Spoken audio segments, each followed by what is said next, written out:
बिस्मिल्लाहिर्रहमानिर्रहीम अस्सलामु अलैकुम। Welcome to first year physics. आज हमारा फर्स्ट ईयर फिज़िक्स का पहला चैप्टर एंड सेकंड लेक्चर है। पहले लेक्चर में हमने quantity, physical quantities, non physical quantities, base physical quantities and derived physical quantities पढ़े थे। आज के लेक्चर में हम प्लेन एंगल पढ़ेंगे और प्लेन एंगल से पहले हम सप्लीमेंट्री एंगल को भी डिफाइन करेंगे। तो चलिए अपने टॉपिक की तरफ जाते हैं। Supplementary angle, supplementary quantities, those physical quantities which are up to now not put in base physical quantities and nor derived physical quantities। वो क्वांटिटी जो हमने अब तक न बेस फिजिकल क्वांटिटी में रखे और न डिराइव्ड फिजिकल क्वांटिटी में रखे, वो है हमारे पास सप्लीमेंट्री क्वांटिटीज़।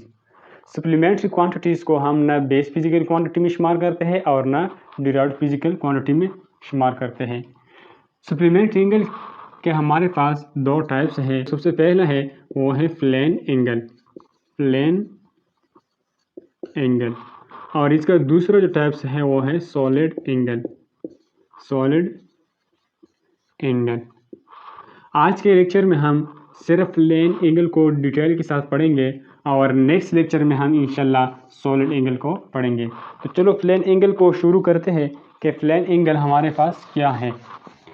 तो सबसे पहले हम इसको डिफाइन करते हैं और फिर इसको एक्सप्लेन करते हैं। Plane angle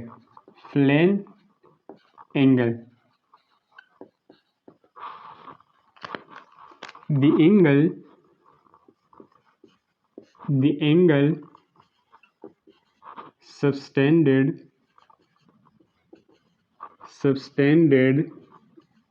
at the center of the circle between two radii by an arc। दो रेडियाई के बीच में सर्कल के सेंटर में जो एंगल हमारे पास बनता है उसे हम प्लेन एंगल कहते हैं। यहाँ पे अगर मैं इसको डायग्रामेट्रिकली ड्रा करना चाहूँ तो यहाँ पे हमारे पास है ये हमारे पास एक सर्कल है, ये सर्कल का सेंटर है और यहाँ से मैं एक रेडियस को ड्रा करता हूँ और यहाँ से दूसरा रेडियस ड्रा करता हूँ। अब इस दोनों रेडियस के बीच में, दोनों रेडियाई के बीच में एक एंगल बना। ये एंगल हमारे पास है प्लेन एंगल और इसको हम थीटा से रिप्रेजेंट करते हैं। और ये है हमारे पास रेडियस ऑफ द सर्कल, हम इसको आर से रिप्रेजेंट करते हैं। और ये है हमारे पास लेंथ ऑफ द आर्क और हम इसको रिप्रेजेंट करते हैं एस से। तो चलो प्लेन एंगल की मैथमेटिक्स पे आते हैं। मैथमेटिकली प्लेन एंगल को हम इस तरह लिखते हैं कि plane angle is equal to length of the arc divided by radius of the circle. यहाँ पे ये प्लेन एंगल हम थीटा से रिप्रेजेंट करते हैं, रेडियस ऑफ द सर्कल को हम आर से रिप्रेजेंट करते हैं और लेंथ ऑफ द आर को हम एस से रिप्रेजेंट करते हैं। तो ये सिंबल इसमें पुट करते हैं तो हमारे पास आ जाएगा theta is equal to S by R, और ये है हमारे पास प्लेन एंगल का मैथमेटिकल फॉर्म। यहाँ पे एक क्वेश्चन अराइज होता है और वो ये है कि ये mathematical form of plane angle आया कहाँ से। यानी theta is equal to S by R आया कहाँ से? तो इसको चलो प्रूव कर देते हैं। यहाँ पे मैं एक और एंगल बनाता हूँ, यहाँ पे ग्रीन से बनाता हूँ। यहाँ पे मैं एक सर्कल ड्रा करता हूँ। ये हमारे पास है, हमारे पास एक सर्कल हो गया। यहाँ पे है सेंटर ऑफ द सर्कल। यहाँ से मैं एक रेडियस को ड्रा करता हूँ और यहाँ से दूसरा रेडियस को ड्रा करता हूँ। तो यहाँ पे हमारे पास ये आर्क बन जाता है। तो यहाँ पे हमारे पास ये हो गया प्लेन एंगल थीटा और ये हो गया एस आर। अब इस एंगल को अगर मैं बढ़ाता हूँ तो ये आर्क हमारे पास खुद ब खुद बढ़ जाता है। यानी अगर मैं इसको थोड़ा सा बढ़ाऊँ, ये एंगल में थोड़ा सा बढ़ाता हूँ, तो यहाँ से मैं इसको यहाँ पे ले आता हूँ और यहाँ पे इसको इसके साथ जॉइन कर देता हूँ। तो यहाँ पे आप देख सकते हैं कि ये एंगल मैंने बढ़ाया तो ये एस खुद ब खुद बढ़ गया। तो एस खुद ब खुद बढ़ गया। तो यहाँ से एक रिलेशन हमारे पास आता है और वो रिलेशन है एस एज, वो रिलेशन क्या हमारे पास? S as directly proportional to theta. यानी अगर हम ये थीटा को बढ़ाते हैं तो ये एस आर्क यानी लेंथ ऑफ द आर्क हमारे पास खुद ब खुद बढ़ जाता है। तो यहाँ से हम एक रिलेशन को डिराइव करता है और वो रिलेशन है हमारे पास ये कि S as directly proportional to theta.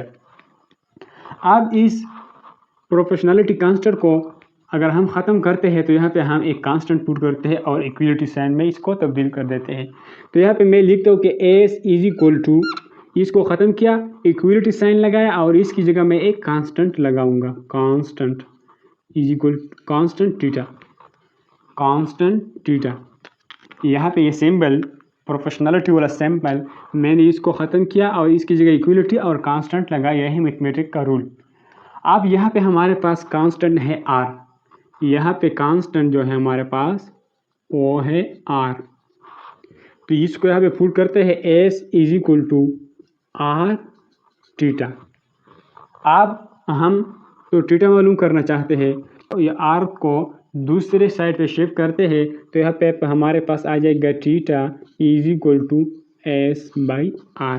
तो ये है इस मैथमेटिकल फॉर्म का प्रूफ। ये इस तरह प्रूफ होता है। इसके बाद अगर हम इसकी यूनिट की बात करें तो प्लेन एंगल को हम रेडियन में मेजर करते हैं। प्लेन एंगल को हम रेडियन में मेजर करते हैं और रेडियन है हमारे पास प्लेन एंगल का यूनिट। यानी ये हमारे पास जो एंगल है, ये जो एंगल है, हम इसको रेडियन में मेजर करेंगे। अब यहाँ पे एक क्वेश्चन राइज होता है और वो क्वेश्चन ये है कि अगर हमारे पास डिग्री है एंगल को मेजर करने के लिए तो फिर रेडियन हम क्यों यूज़ कर? तो इसका सिंपल से आंसर है और वो है हमारे पास for convenience.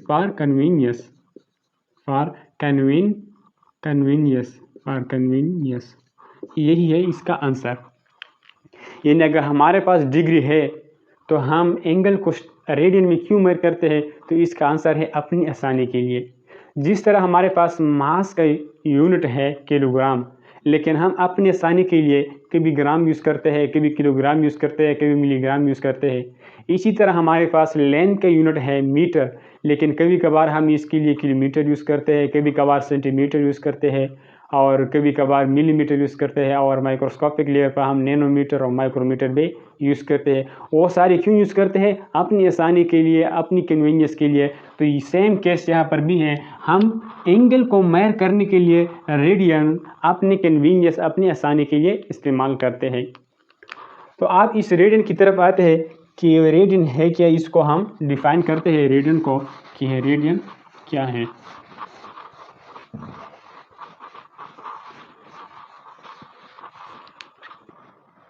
Radian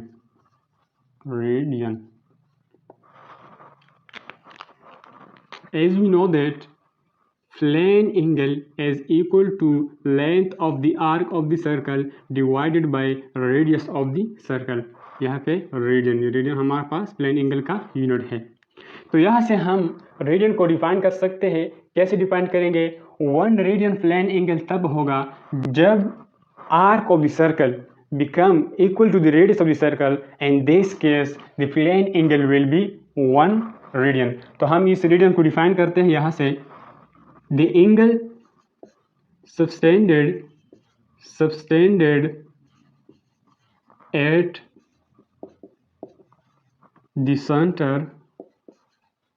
the center of the circle when the length of the arc become equal to the radius of the circle. अगर हमारे पास arc of the circle become equal to radius of the circle, in this case हमारे पास plane angle 1 radian होगा. चलिए यहाँ पे मैं page circle draw करता हूँ. ये हमारे पास है एक सर्कल और यहाँ पे ये सेंटर है सर्कल का, ये है रेडियस ऑफ दी सर्कल और यहाँ पे हमारे पास प्लेन एंगल बनेगा. अब यहाँ पे ये जो लेंथ हमारे पास इसको हम आर कहते हैं और इसको हम रेडियस कहते हैं, रेडियस. अब जब ये आर इस रेडियस के बराबर हो जाएगा, इन दिस केस हमारे पास प्लेन एंगल सिर्फ और सिर्फ 1 रेडियन होगा. तो यहाँ पे मैं एग्जांपल लेता हूँ. मैं यहाँ पे इस आर को एस से रिप्रेजेंट करता हूँ और इसको 4 सेंटीमीटर मानता हूँ और इसी तरह इस रेडियस को भी आर से रिप्रेजेंट करता हूँ और इसको मैं 4 सेंटीमीटर मानता हूँ. यानी ये लेंथ 4 सेंटीमीटर है हमारे पास और ये रेडियस भी 4 सेंटीमीटर है. तो आप इसको इस फॉर्मूले में पुट करते हैं कि plane angle is equal to S by R radian और यहाँ पे आ जाएगा एस की जगह मैं 4 सेंटीमीटर लिखता हूँ और आर की जगह भी 4 सेंटीमीटर लिखता हूँ और यहाँ पे आ जाएगा रेडियन. आप ये दोनों एक दूसरे के साथ कैंसिल हो जाएंगे तो हमारे पास आ जाएगा 1 रेडियन. तो प्लेन एंगल 1 रेडियन होगा. तो प्लेन एंगल कब 1 रेडियन होगा? जब length of arc become equal to radius of the circle. और ये इंपॉर्टेंट एमसीक्यूज भी है, कई बार एमसीक्यूज में पूछा गया है. अब हम आते हैं कि डिग्री और रेडियन के दरमियान रिलेशन क्या है, उसको फाइंड आउट करते हैं. डिग्री और रेडियन के दरमियान रिलेशन हम फाइंड करते हैं. रेडियन एंड डिग्री, यहाँ पे है हमारे पास relation between radian and degree. तो यहाँ पे फिर मैं इस सर्कल से हेल्प लूँगा कि रेडियन और डिग्री में जो रिलेशन है वो क्या है. ये हमारे पास है सेंटर ऑफ द सर्कल. यहाँ से मैं एक सर्कल ड्रा करता हूँ और यहाँ से एक बॉडी यहाँ से एक बॉडी शुरू होते होते ये डिस्टेंस कवर करते हुए वापस अपनी पोजीशन पे आता है. तो इन दिस केस यह बॉडी हमारे पास एक रिवोल्यूशन कंप्लीट कर लेता है और हम पता है कि एक रिवोल्यूशन हमारे पास 360 डिग्री के बराबर होता है. एक रिवोल्यूशन हमारे पास 360 डिग्री के बराबर होता है. तो इसको मैं इक्वेशन 1 का नाम देता हूँ. अब इस रिवोल्यूशन को 1 रिवोल्यूशन हमारे पास अगर हम प्लेन एंगल की पॉइंट ऑफ व्यू से देखें तो यह हमारे पास इक्वल होगा. प्लेन एंगल हमारे पास यहाँ पे एक रिवोल्यूशन इस बॉडी ने कंप्लीट किया है तो यहाँ पे हमारे पास जो प्लेन एंगल है वो है एस बाई आर. लेकिन इस एस की जगह मैं यहाँ पे circumference of the circle put करूँगा. क्यों?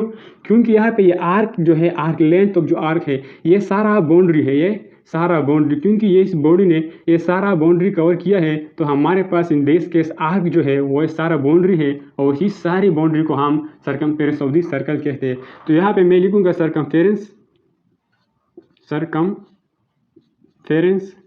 Of the circle divided by radius of the circle. अब इसको मैं इक्वेशन 2 का नाम दे देता हूँ. यहाँ पे इन दोनों इक्वेशन को कंपेयर करके मैं ये इस तरह लिख सकता हूँ कि circumference of the circle divided by radius is equal to 360 360 degree. ये 1 रिवोल्यूशन है, 1 रिवोल्यूशन हमारे पास इसके बराबर है। तो ये वैल्यू मैंने यहाँ पे पुट किया, इक्वेशन 2 का जो वैल्यू है ये मैंने इक्वेशन 1 में पुट किया, तो हमारे पास ये रिजल्ट सामने आ गया। यहाँ पे हमें पता है कि सरकमफेरेंस ऑफ द सर्कल हमारे पास इक्वल होता है 2 पाई r। तो यहाँ पे ये वैल्यू पुट करते हैं तो हमारे पास आ जाएगा 2 pi r divided by r is equal to 3 radian. यहाँ पे रेडियन है, यहाँ पर भी रेडियन है, यहाँ पर भी रेडियन है, क्योंकि प्लेन एंगल का यूनिट रेडियन है और यहाँ पर भी रेडियन है, तो यहाँ पर भी मैं रेडियन लिखूँगा। तो यहाँ पे है 360 डिग्री। अब इस r को इस r से गोली मारो तो यहाँ पे हमारे पास आ जाएगा 2 pi radian as equal to 360 degree. अब हम रेडियन को फाइंड आउट करना चाहते हैं तो हमारे पास रेडियन यहाँ पे रह जाएगा और इसको वहाँ पे ले जाके डिवाइड हो जाएगा, तो 360 डिवाइडेड बाई 2 पाई ये हमारे पास 1 रेडियन के बराबर होगा। अगर हम इसमें वैल्यू पुट करें तो हमारे पास आ जाएगा 360 डिग्री डिवाइडेड बाई 2 पाई की जगह वैल्यू पुट करें 3.14, ये हमारे पास आ जाएगा 360 डिग्री डिवाइडेड बाई 2 4 8 2.6। अब हम अगर इसको डिवाइड करेंगे 360 को अगर 6.28 पे डिवाइड करें तो हमारे पास रिजल्ट आ जाएगा 57.3 और ये हमारे पास रेडियन होगा, डिग्री होगा। तो 1 यहाँ से रिजल्ट क्या आया हमारे पास, रिजल्ट ये आया कि 1 रेडियन हमारे पास इक्वल होता है 57.3 डिग्री। ये है हमारे पास रिलेशन और ये MCQs में अक्सर आता है, इसको नोट करें। अब हम देखते हैं कि एक सर्कल में मैक्सिमम प्लेन एंगल कितना बन सकता है। एक सर्कल में मैक्सिमम प्लेन एंगल कितना बन सकता है। ये हमारे पास है सर्कल और वही केस लेते हैं। यहाँ पे एक बॉडी ने मैक्सिमम डिस्टेंस कवर है, मैक्सिमम डिस्टेंस कवर किया है, तो वो हमारे पास 1 रिवोल्यूशन के बराबर है। तो यहाँ पे मैं फिर अगर प्लेन एंगल लिखूँ theta is equal to S by R radian और फिर इस एस की जगह मैं यहाँ पे फिर सरकमफेरेंस पुट करता हूँ, क्योंकि यहाँ पे सारा बाउंड्री आर के बराबर है और बाउंड्री को हम सरकमफेरेंस कहते हैं। तो यहाँ पे मैं सरकमफेरेंस ऑफ द सर्कल फिर पुट करता हूँ और नीचे आ जाएगा आर और यहाँ पे फिर आ जाएगा theta is equal to circumference का फॉर्मूला है 2 pi R divided by R और यहाँ पे आ जाएगा theta is equal to R को कैंसिल करो तो हमारे पास आ जाएगा 2 पाई। तो ये भी MCQs है, यहाँ से MCQs आ सकता है कि maximum theta maximum plane angle एक सर्कल में कितना बन सकता है, तो हमारा आंसर होगा 2 पाई।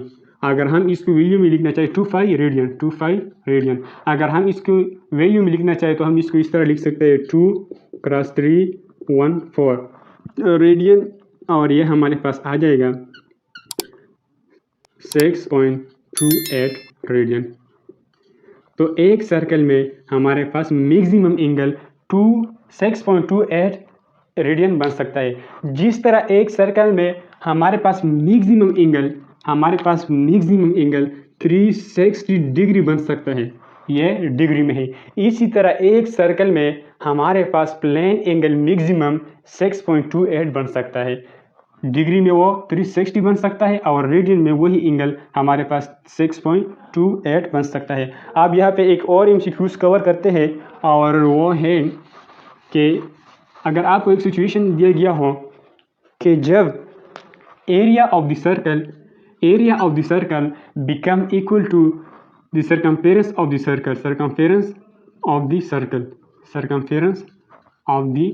सर्कल, तो फिर हमारे पास यहाँ पे बताया गया होता है कि देन फाइंड आर। अगर हमें एक सिचुएशन दिया गया है कि एक सर्कल है और उसको जो एरिया है वो सरकमफेरेंस ऑफ दैट सर्कल के बराबर है, तो आप आर फाइंड करें। तो यहाँ से हम आर को फाइंड कर सकते हैं। तो हम यहाँ पे लिखेंगे एरिया का फार्मूला सर्कल के लिए हमारे पास है पाई आर स्क्वायर और सरकमफेरेंस का फार्मूला है 2 पाई आर। अब यहाँ से अगर देखा जाए इस पाई को इस पाई के साथ कट कर सकते हैं तो हमारे पास आ जाएगा R square is equal to 2r। अब यहाँ पर भी r डिवाइड करो, यहाँ पर भी डिवाइड करो, ये और ये कैंसिल हो जाएगा और इसमें से भी एक कैंसिल हो जाएगा, तो हमारे पास आ जाएगा r इज इक्वल टू 2। तो हमारे पास r 2 के बराबर होगा। अगर एक सर्कल में एरिया सरकमफेरेंस के बराबर है तो r हमारे पास हमेशा के लिए 2 आएगा। तो ये था हमारे पास प्लेन एंगल। इंशाल्लाह नेक्स्ट लेक्चर में हम सॉलिड एंगल को डिटेल के साथ पढ़ेंगे। नेक्स्ट लेक्चर के लिए मुझे इजाज़त। खुदा हाफिज़।